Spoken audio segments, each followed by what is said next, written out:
Arnis Basics Part 2.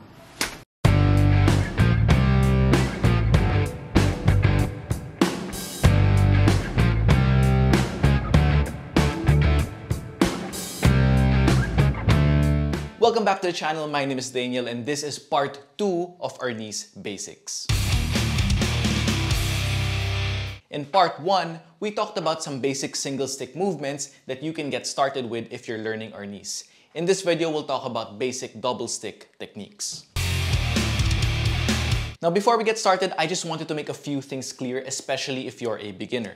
These videos aren't meant to be used as a sole resource for learning.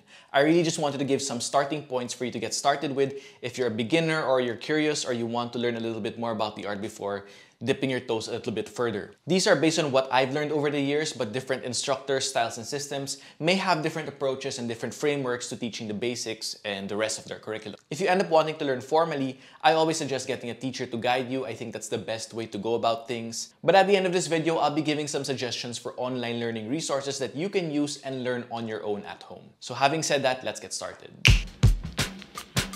Sinawali refers to alternating strikes that make weaving-like motions with the sticks. This is something you can find across multiple systems, and I have found that drilling these patterns has helped me develop better coordination. There are tons of variations that are used out there, each with their own names depending on the system you're in, but I'll be giving you a few variations that I personally use and personally practice.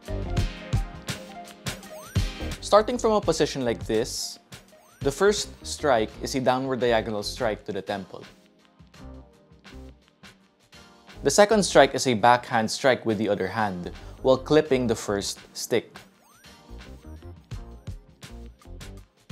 And the third strike is another backhand strike to the other side of the head, while clipping the second stick.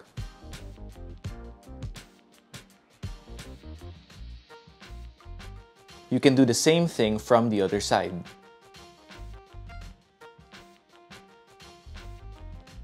You'll then want to connect both sets. Execute the first strike of the second set as you clip the extended stick of the previous set. Now both sides can be executed seamlessly. So the second variation is pretty much the same thing, but we go for horizontal strikes instead. As a third variation, we'll go for a lower target. This time we're going to strike the knee.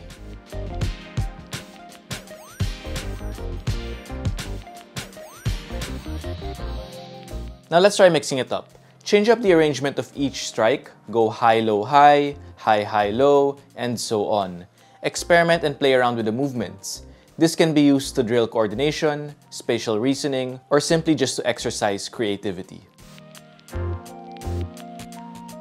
So those are some patterns that I use. While these patterns are easy enough to remember, executing them smoothly when you're trying out can be a challenge because each hand is doing something different. Try them out and see how you find them.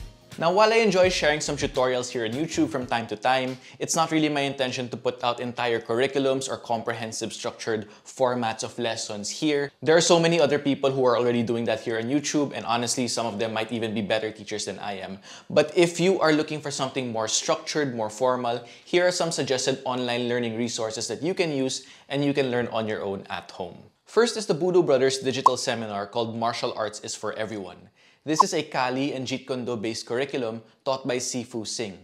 I've been learning from this over the past few weeks, and the amount of knowledge and guidance you get from Sifu Singh is, in my opinion, worth way more than what you actually pay for. Second is the Campo Original 1, 2, 3. What I really like about this system is that the approach is very friendly for solo training. In fact, that's why I picked it up in the first place.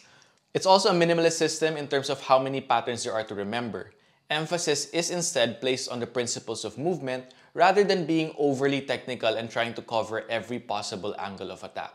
At least that's how I am understanding it based on the experience I've had with it so far. They also offer free video samples if you want to try their style before purchasing the whole course. Third is another digital seminar produced by Budo Brothers. The complete system of Pakamut is taught here by Master Felix Roylest, who has produced several world champions and is himself a world champion.